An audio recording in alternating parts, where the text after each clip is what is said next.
Dewe zigaburiwe. Aho uzajya zikubona zajya zikubaza icyo kurya nazo. dore nkibakira Zirata zigushyira mu mutwe ntugire ngo zirakina. Ahantu hose.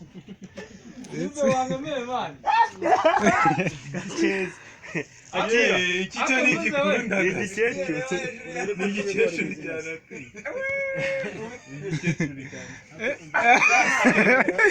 Zakiwe zikagwa. Iyo none kwakijurane barakunda isa. Komeza igiteretere uko kingana. Nana kamwe zisama.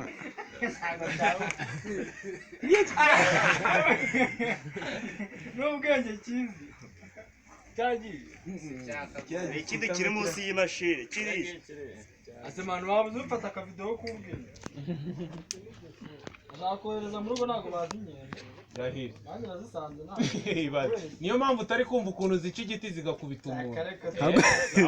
Ako buriya ziri guhekenya. Uzi ko ntabyo. Ako buriya ziri guhekenya cyangwa ziri kumiriraho. ushaka kuyifata urebe Cyangwa man. Nani foto bako. we yihereza ahubwo Bari kugufotora mani, bari kugufotora. reka ibikure mu ntoki. Wagabuye. Wagira agafite utwara. Are nese zifite inzara si yurira. Nawe se ari ubwizi kandi. akira Wowe dufite dore kiri mu buryo kiri kwiba. akira maki akira Gwere bitama gwere bitama. kirajundika Zajunditse. Hari bitama hariya we.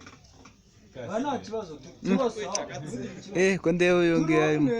akakiguteye Dufashemo imwe ibintu zagukorera. Nayifate turebe. ubwo se wayifata Natwe twaguruka. akira Yahita ikurya yakwica. akira wangu Shaka uzubikira kamwe ikibazo gufasha kamwe za. Gahemani gatere. Ifoto. Ifoto cyangwa Ifoto ntabwo wapanga. nagitera ndashaka kuyihereza